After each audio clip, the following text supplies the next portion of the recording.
Let's go to the next slide where it does go to the Dave Thomas comment. You see, I don't go in a straight line and I jump to this slide straight away rather than waiting for the third slide, but here we are. What you need to start a business.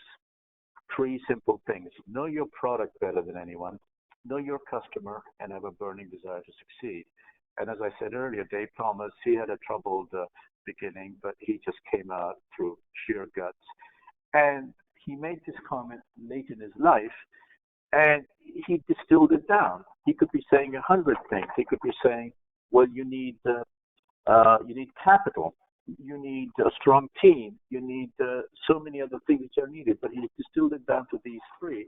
And I like this comment because, and in particular, for example, why does he say you need to know the product better than anyone, but he does not say you need to know your customer better than anyone? Well, clearly because the product is your thing and you can control it. The customer is not your thing and you can no way control the customer or the market.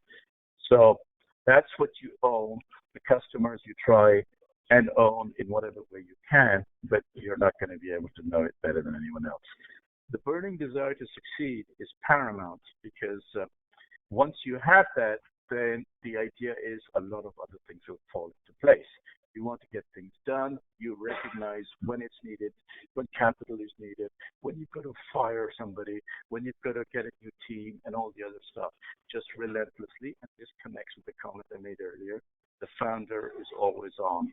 And that's buried in what Dave Thomas is also saying here. So let me move on to, I just heard some beeps. Tariq, let me actually launch the first poll at this time. Okay, please do that. Okay. Keep talking. The poll is already in session. You can keep talking, Tariq, if you like. Thank you. Got it. So I'll start with the arrive point.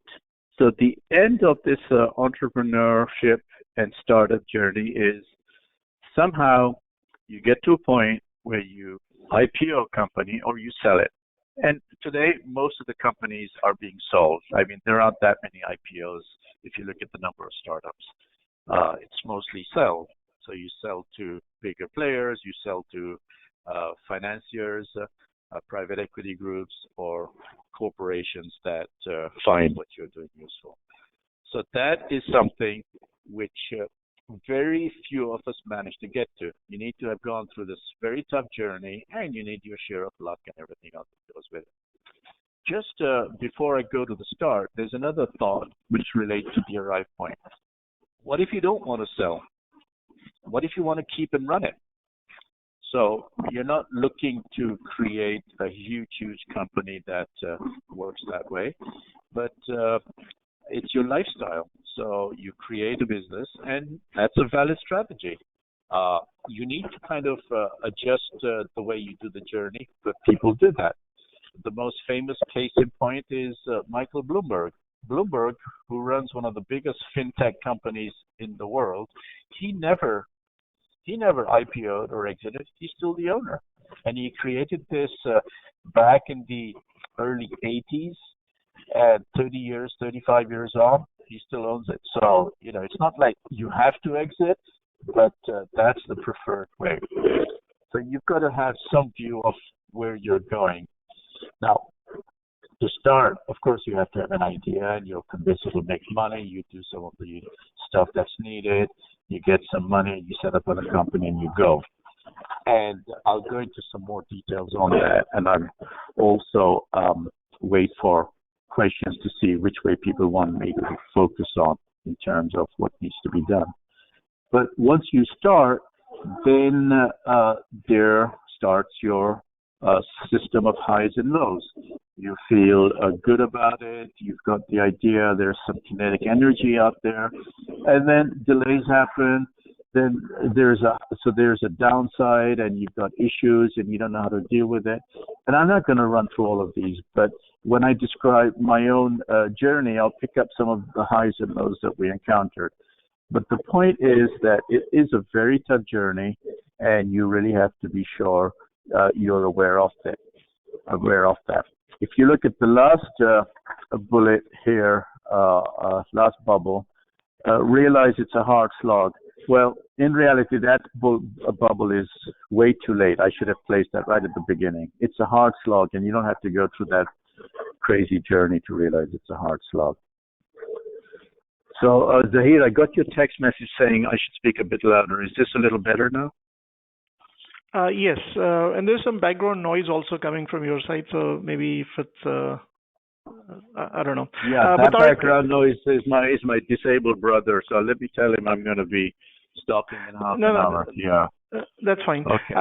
May I share with you the results of the first poll? I think that might be of interest. So 28% says that they're already doing a startup. 33% said that they are very much and want to launch within 6 months. And 28% said that they definitely and want to do something within a year. And 11% are not tempted at this point. Okay, that's excellent feedback. And wow, I am so happy that it is skewed in the way it is. 28, 33, and 28. Great.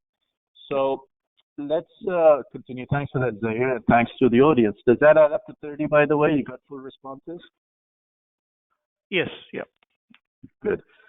Now, this is a crazy slide, and one thing that I need to share with you is I love colors and I love graphics, and so there's a bit of history to how I put this together. But let me go back. If you're wondering about the background to this slide, this is a photograph that I took on a train. And, we tend to freeze everything. Well, I put it on slow speed and I got a moving train journey. And it's just representative, man. You better realize life is racing you by. Now, this one here, the little trapezoid at the bottom, the white numbers, the T0 to T30 and so on to T44, that's a timeline in months. So this is a journey in months. And I am going to go back for a second. In this slide here, notice that I did not put any timeline because it's impossible to have a firm timeline.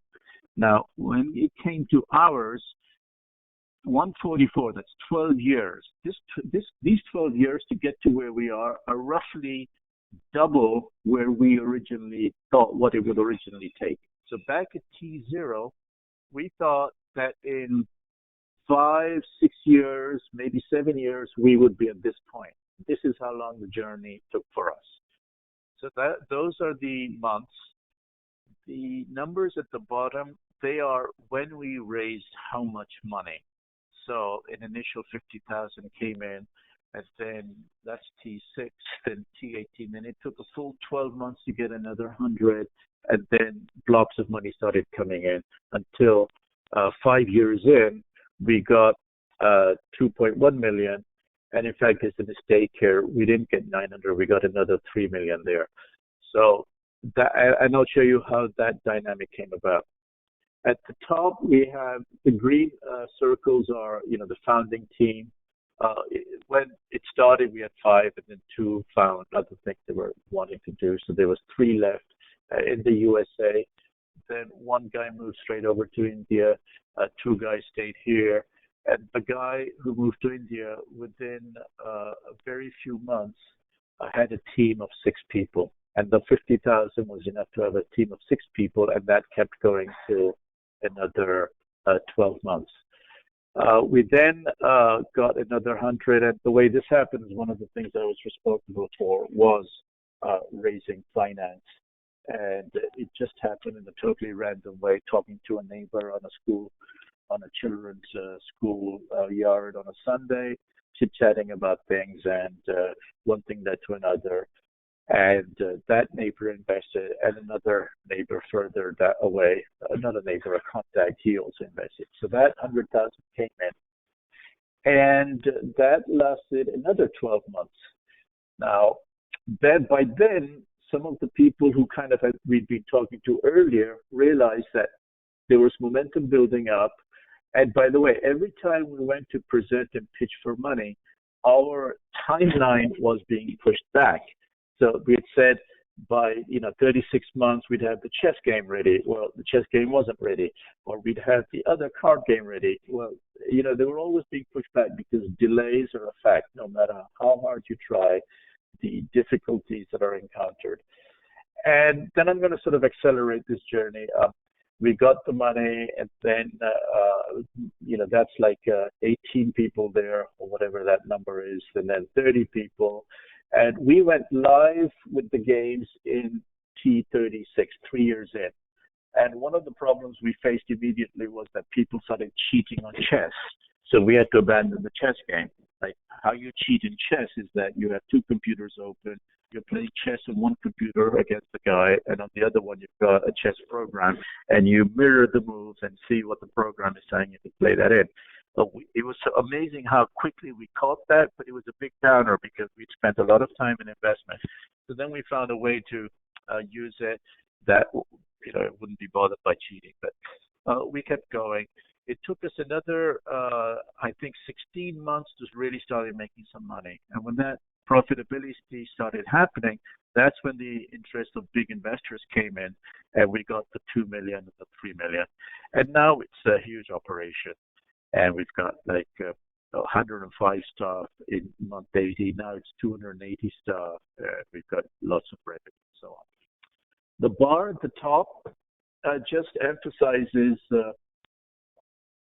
how the timeline was kind of being used up. There was a lot of learning in the early years. Now, at this point, I already had my 30 years experience, whatever number it was. So I was experienced. I knew a lot of stuff. I hadn't done a startup in the way that I was. The two guys that I co-invested with, they were much younger. They were in their late 20s. So there was a lot of learning going on. And then it was a different country. It was India. So when one of these guys and then the other guy also moved to India, then of course the learning turned into much more execution. But there was a long lead time. And that's something you have to face. If you do a founding of a company, either as an investor or yourself, and you're in your 20s, the benefits are huge energy, creativity, and so on. But that absence of learning has to be made up. So you sort of make sure you've got guys who've got gray hair around you, wise counsel, and so forth. So there are ways to go around that. But that learning curve was an awful long time. But it's now paying dividends because we ended up doing our own custom software. We did not use platforms or anything else. So in doing our own custom platform, we had to learn a lot of the things that more experienced people would not have got wrong. And that early time was also to build a strong team. And I've got to say the presence of the guys who were founders here in New York, and then they moved over to India. They did such a fantastic job in just bringing out the excellence in the quality of people and so forth. The other thing to mention is that I mentioned delays after delay after delay. And one of the challenges that we had was investor interest and continued investment, because the people who put in this 325, and there was a group of 6 of them, well, only 4 or 5 decided to come into the next round. And then over here, nobody was moving, and the money just wasn't coming. So what happened at that point is that I had to put in some money, and they saw me as the key founder. And when I put in that money, a certain amount of it, they all followed suit, and then we had more money coming through. And those are an example of the challenges that you face, the highs and lows. I can't go into all the details of how hard that period was. Another factor that happened here was because we were running out of money, myself and the 2 co-founders, we anteed up our own money. And we were down about $27,000 each, and the new money was coming in. And one of the investors said, well, the new money coming in cannot be used to pay back the lending that you've done. And we're saying, wait a minute, we don't have that money. We've kind of really mortgaged ourselves or done whatever. We need that. And he was adamant. Well, then what happened was one of the co-founders had another friend who was interested, and he worked closely with them, and he agreed to put in $100K on the agreement of the other investors that part of that $100K would be used to pay off. So those things happened, and guess what? We managed to write all of those. The investor cohesion, meaning none of our big decisions ever needed a board vote. They were always, yep, we agree, it's totally logical, whether it was hard stuff of putting new money in or decisions on marketing spend or all kinds of other things. That is very, very important. And if you end up with a group of investors that are not cohesive, that can be a great distraction to the operation of the company. So that was the journey over there. Needless to say, I learned a huge amount from that. And needless to say that I would love to get in a situation where I would start and run another startup and found it and go for it and so forth. The reason I have to and I can hold back is because of the burning desire bit. I cannot commit to 120% of my time to that at the moment. And I know that although I've got lots of ideas, I'm a very creative guy, I cannot do that until I'm in a place where I can do that.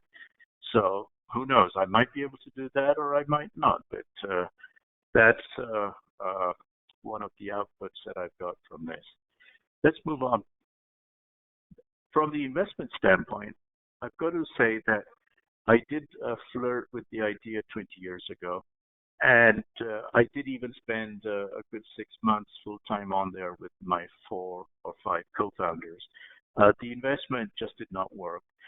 What I learned from that was we didn't have great clarity and agreement on which way that business was going to go and how the business model and the